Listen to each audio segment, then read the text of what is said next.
Hello and welcome back to another episode of Frosthaven on Insane Difficulty with me.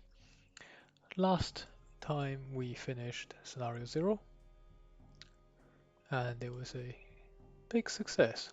So for this video I'll be recording the setup of Scenario 1 and I'll record the playthrough separately for Scenario 1 on a different video. If you wish to skip this, please feel free.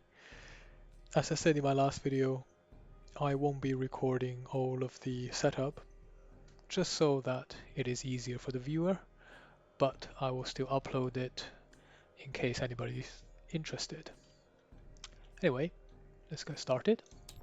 So this is on Insane difficulty, which means we are at Scenario 4, and unlike Scenario 0, Scenario 1 is a real mission with a lot of challenges.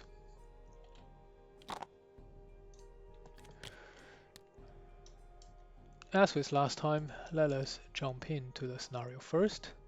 It is a single pip complexity scenario again, but it does not mean it is as easy as scenario 0. The goal is simple, kill everyone. We are going to be fighting through 3 rooms, or 1 room and maybe one large room. When door number 1 is opened, we go to the next section, and we'll be fighting 4 different types of enemies it looks like. Algox Archer, Algox Guard, Algox Priest, and City Guard.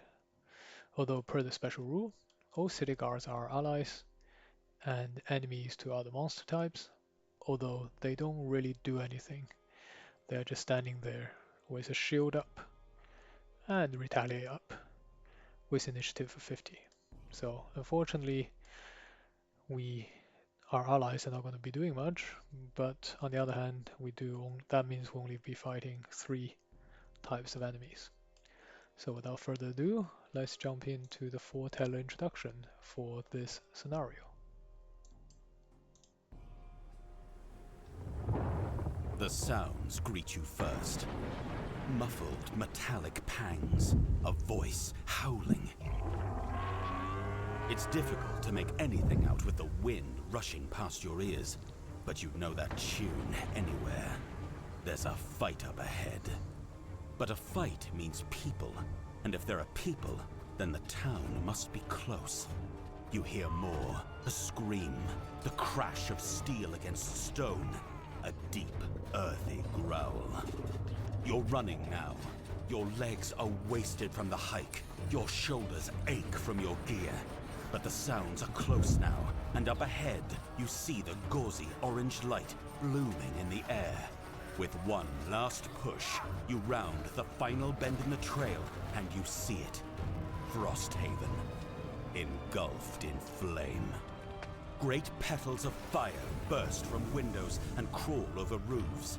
People stream from the town's ruined gate, their faces bent in panic.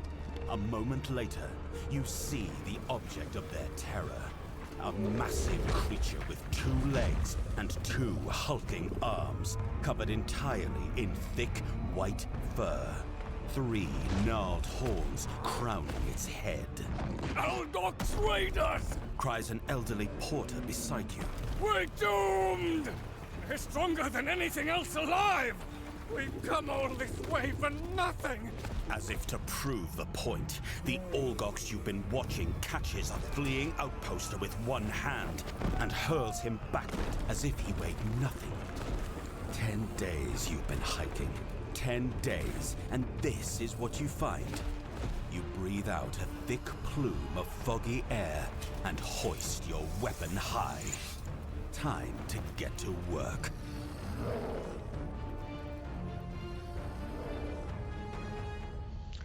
Yes, indeed. Although, is it Algox or Orgox? We will never know. Onto the loot table.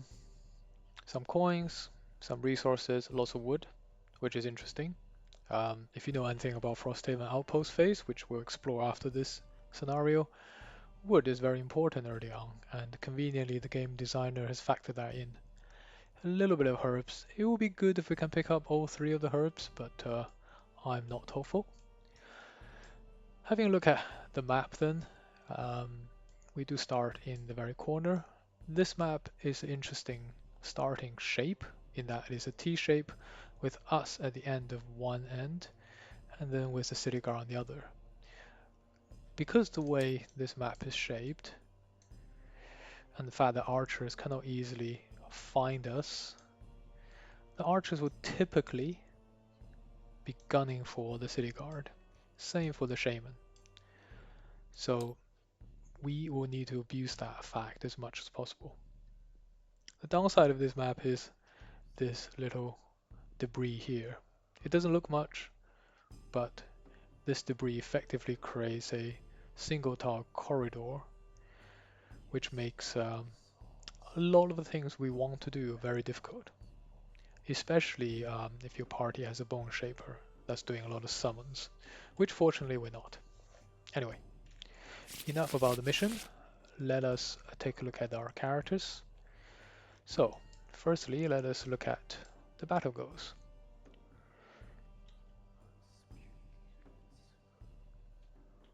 All of these are somewhat difficult, but given this is a ranged Bannerspear, I think closer is possibly the most likely. Shirker is probably the most likely battle goal, given all that requires is we shoot the javelin at somebody, kill that person, whilst we're adjacent to another enemy, and there are plenty of enemies on this map, believe me. Closer is difficult. It's a question whether the Bannerspear is even going to make it all the way to the end of the scenario, especially if we want to do this mastery. We'll have a little think about whether we're going to do it, but typically I like to gun for that mastery and to get it out of the way. Sadist, unfortunately at level 1 our Bannerspear is just not going to be doing that much damage, and Bannerspear tends to have a slightly faster initiative, which means that we will be the one often that's damaging the enemy rather than doing the killing. So let us go with Shirker. Onto the Drifter. Wow, we've got two double choices. Daredevil is difficult. We don't really want to be doing that. Never long resting is also terrible. Duelist is probably the most likely one then. Not leaving a hex adjacent to an enemy except through force movement. Now, our Drifter is a melee character, so that's probably going to happen. Our Blinkblade just requires a single tick, so we don't need to push it. Dawdler is an interesting one. It just means that we're always using our higher initiative card of the two when we play. I think that's very restrictive given initiative weaving is a big part of Blinkblade, and even though you might argue that electing to go fast means you tend to have both fast cards, but there are scenarios you want to be mixed matching. For example, if you're using cards like Sand in Hourglass. So I think Dawdler is out. I think there's too much of a challenge and risk for this party. And never short resting is an interesting one. Sometimes you just have to. So probably Tormentor. We've seen this in scenario 0. Given our party composition between our Blinkblade with a Poison Dagger and cards like Blurry Jab and Hit and Run is probably doable. For a Deathwalker, killing the first one, possible, but assistance definitely the more likely one. Especially given the fact that a lot of the time our Deathwalker will be going slower than characters like Blinkblade and Bannerspear. So we can probably be delivering the finishing blow. So that's the battle goes. Let us set up the cards, set up the characters on the map, and then we'll cut there. And in the next video, we'll go through the fights. So, given the fact that we had just done a mission with custom selected cards by the game, it's probably now a good time to talk about what cards we bring. So for the Bannerspear, as I mentioned in Scenario 0, there are two builds. Typically, you either go for a more melee tanky type of builds, or you go for a more range type of builds.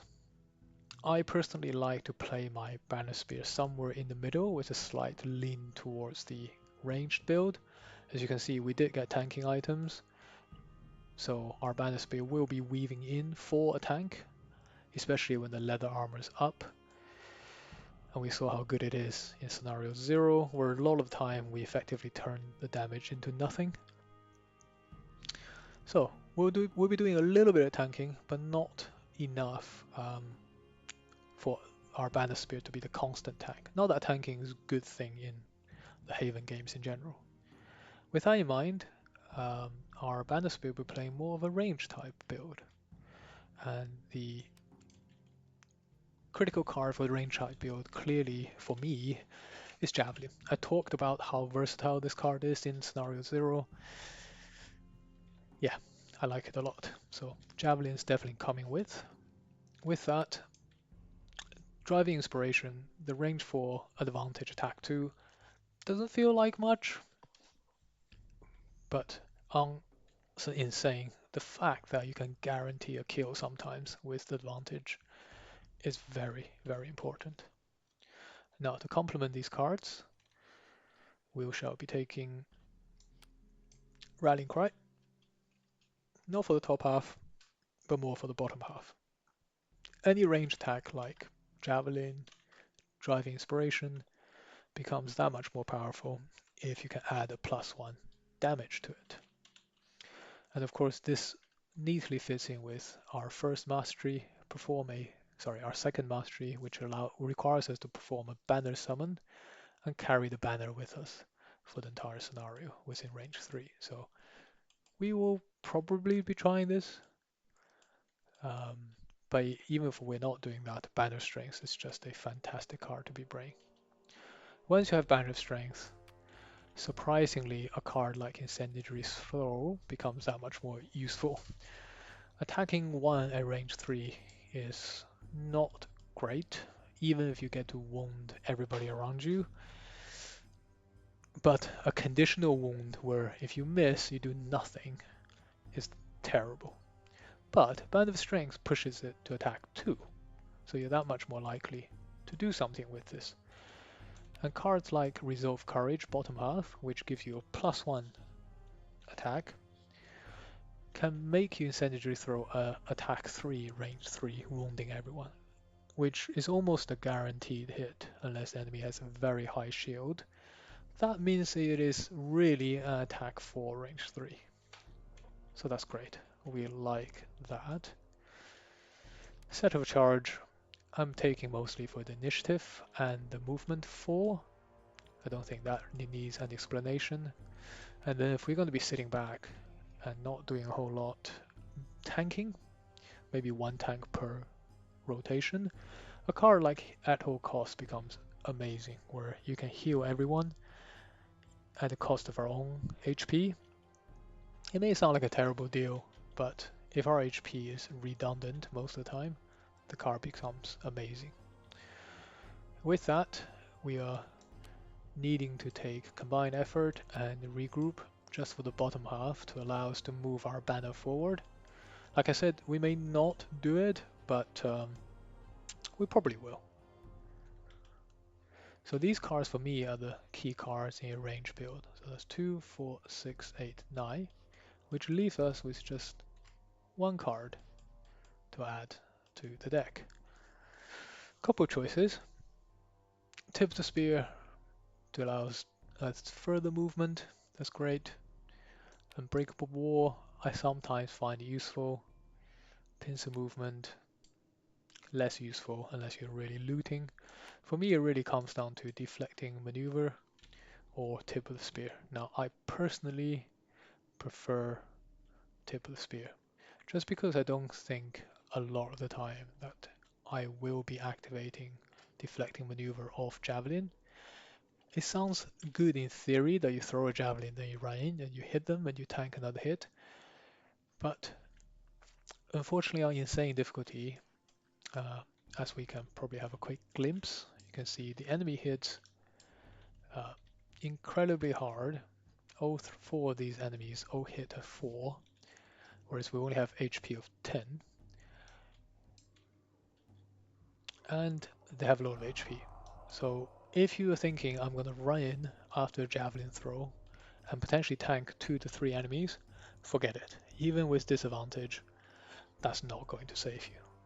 Whereas the ability to pierce somebody, especially someone like this priest, which has shield 2, is incredibly helpful. So we'll be taking tip of the spear, and that makes up our full complement of 2, 4, 6, 8, 10 cards.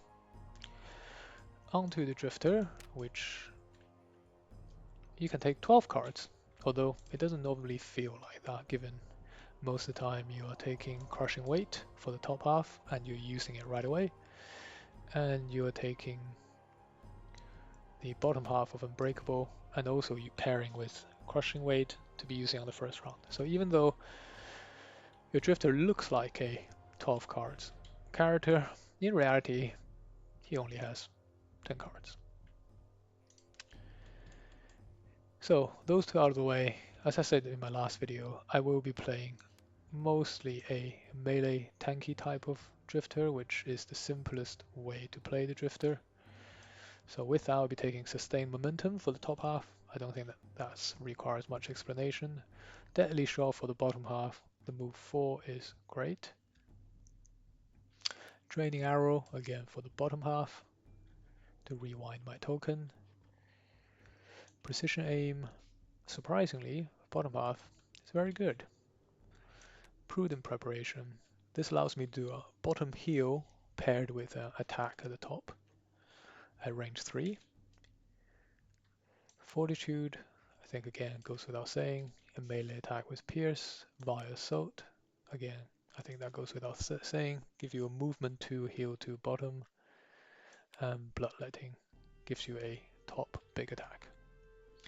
Of the remaining cards, I think some of them are useful for different scenarios. Now, if I were to go for the first mastery here, which requires me to have 4 persistent abilities with tokens on last slot of all of them, I might be wanting to take cards like Relentless, which allows me to rewind 2 tokens, but I don't think I'll be doing that. In general, on insane difficulty, doing 1 card's mastery is more than enough, I find, in a given scenario. So I won't be pushing my luck here, even though I would love to. So I won't be taking Relentless, and nor will I be taking Destructive Fury. For some scenarios, this is good. I think especially for range character, the bottom half attack combined with precision aim is very good. The initiative is nothing to be scoffed at either, but unfortunately, the archer's initiative is really the one that we want to beat, and their initiative goes at 14. If this was a 13 initiative or 14 initiative card, I would probably consider it, but given it's 19, even though it looks good, it's actually less relevant than you think on this scenario. Instead, we'll be taking No Remorse, a relatively fast initiative heal, that's always welcome. For the final card, I'll be taking Continuous Health. Now, a lot of people might think Violent Inheritance is the natural card to be taking for a melee type of character. But for me, I find the fact that you can use this card for a range attack sometimes means that you just have that much more flexibility for your character. The rewind is nice, and if the worst comes worst, we can always pop the bottom, turn our Amulet of Life on, and heal ourselves for 3. So I'll be taking Continuous Health as my last card. Over to Blinkblade. Blinkblade needs to apply conditions, so we need to bear that in mind. With that in mind, let us start with Experimental Adjustment. This is one of the cards that was not in Scenario 0, but I think it is essential for Blinkblade, especially early on in insane difficulty. This allows you to run in, empty your fast tokens, and damage yourself to go invisible. The 1 damage to all enemies within range 2 is nothing to be scoffed at either, especially against shielded enemy. I'll absolutely be taking this card. Kinetic Transfer, another card that was ignored in the tutorial mission. Even though it looks to be kind of rough, especially sometimes generating frost in Frosthaven is not the best thing to be doing, at least for this party. The fact that you can move one on top and do a range attack at 2 on slow means this card is excellent. Moving 3 on the bottom half is also great.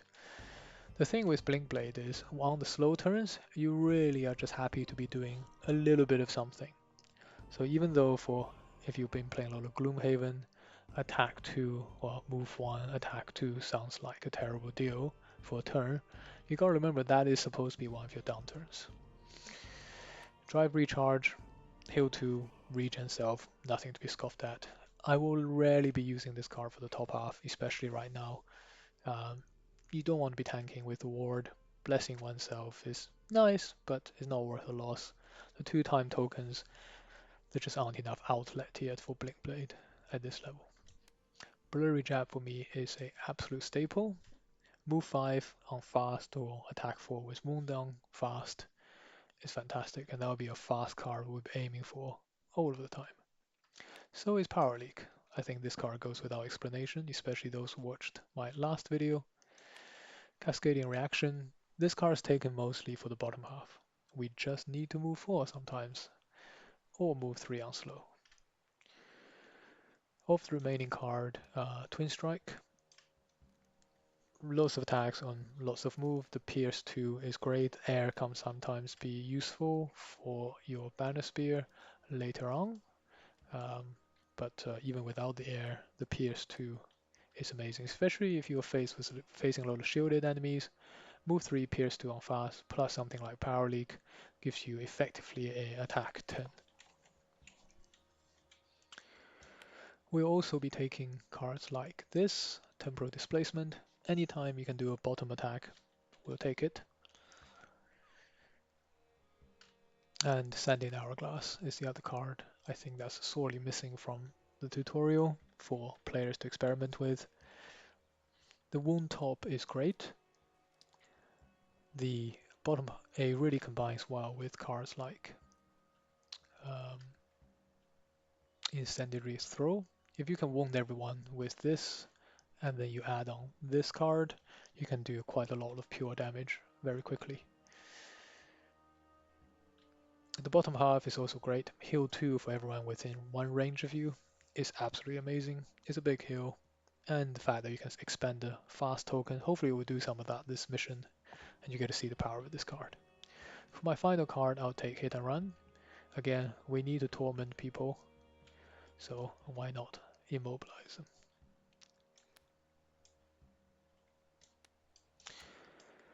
I will not be talking too much about the cards I'm not taking. If you're interested, I could talk about it, but I think that would be taking up too much of our time here. Finally, Deathwalker. Now, Deathwalker is an interesting one. As I said, there are 2 builds, melee or ranged. I will be going for the ranged, and for the ranged, Code to the Abyss is absolutely needed. Again, you've probably seen that in the last mission, so is Fluid Night, so is Dark Fog. Black Barrage being one of the 2 non-shadow dependent range attacks. It's very important, so is Forceful Spirit. Now, Forceful Spirit is an interesting one. It does look like you're only attacking on range 2, so you might be thinking, well, for a ranged character, isn't that quite a difficult ask? It is and it isn't. With a room like this, it isn't. With a room like this, it is. But with a room like that, you can always use the bottom half for a teleport. Especially early on, if you set up a lot of shadows and you're spending a lot of your time moving shadows forward, and you just need to catch up with your group. The fact that when you consume dark, this becomes a attack 6 card is also something that's very important. Now, the rest of the cards we can divide into cards we'll definitely not be taking. Strength of the Abyss. This is a melee build card. We won't be taking that, even though it is very powerful. But because we'll be constantly consuming shadow with Fluid Night, we're just not going to have that much shadow on the board. Whereas Code of Doom will absolutely take, it is a dark generator in the bottom half, and we will almost be guaranteed to pair that with Code to the Abyss turn 1. Anger of the Dead, I'm taking this card purely for the initiative at this level. The bottom half can sometimes combine with Sand in the Hourglass, but we won't be too hopeful about that. Eclipse, almost a guaranteed take no matter which build you are, just for the initiative and for the movement. Shadow Step we're not taking, it is a melee attack card. And now we're really left with a few of these cards to choose from. Now, of these cards, we can choose 3 of the 4. And here are some real choices coming. Now, Lingering Rot, for me, it is a short pick at this level. The poison is useful. It does bring you into melee range, but you can initiative weave this card so that you're going slow, poison, and next turn you can attack and get out. Healing at this level for me is also quite important. So I'll be taking Rest in Shade. And then finally, of these two cards, you might think I want to take Wave of Anguish. Unfortunately, at this level, it is just not that useful. Move 2 is great, but remember move 2, it is just the bottom basic move. So taking this card for purely the bottom half is kind of like saying I'm just gonna use a basic move. The ability sounds great, but in reality, at this level, all we're using the Shadow for really is Fluid Knight. And by the nature of it, when we kill enemy, the shadow will be right next to another enemy already. So it will be very rare for us to move the shadow up 1 hex and for that to make any difference at this level. So I won't be taking this. Whereas Summon Shadow Beast is an experience. It consumes a left behind shadow from time to time, which is useful. And it is effectively a tank for 1 hit. So it's like a disarm ability for 1 initiative and consuming a shadow. That for me is absolutely worth it. So I'll be taking that. And there we go. That's all the cards set up. I think the only thing left to do is let us take our heroes over to the board and we'll make a cut there. We'll do some lucky shuffles. That's always important before the game begins, just to give us some good luck. And let's talk about positioning of our characters on this board. There is an interesting dilemma where whoever you position in the top section, well, the first thing to note is there's 4 squares. Very likely the enemy will bum rush one of the guys in front. And then you are left with 2 spaces for people to squeeze through, especially if you want to put a summon down. As I said, Bannerspear will very likely be putting a summon down, so Bannerspear technically should really has to go here, because if you put a Bannerspear here, now you have no space to summon. If you assume the Bannerspear is here, let's have a think about the archer spacing. So the archer is 1, 2, 3, 4, 5, 6 to these guys. It is unlikely the archers will be able to shoot, but we do have to worry about that if a banner is summoned here, the archers could move forward and 1, 2, 3, 4, 5 shoot at this space. And that is a possibility, especially if Bannerspear is going fast. So the trick here is Bannerspear has to go slow, such that the Drifter takes the first hit. Now, the Drifter is unlikely to have this shield up for the first turn, so taking a hit can be quite painful, especially if this turns out to be 2 hits, but that's part of life. The other 2 I personally think is not that important. Very likely our Deathwalker will just be preparing, putting up Cove of the Abyss and possibly moving forward to generate Dark for a attack. I typically like to position the Deathwalker here on the first turn, because very likely the guard will be going here, and then the Deathwalker has ability to do the double attack for 3 damage each on these 2 characters. Now for the Blinkblade, again, if you assume the board states looks something like this, the first turn is likely going to be running up around here, doing some kind of damage, and then running forward on fast and doing some more damage. But we shall see. So I think this will be my setup for the game. Of course, if I do decide to change my mind later, we can, especially if Bannerspear does not wish to summon the banner, but we'll think about that as we get to that proper game start. So, thanks for watching. I know that's half hour of a lot of explanation, but hopefully this is a one-off. In the future, we'll only go over new cards and new mechanics. Thanks very much.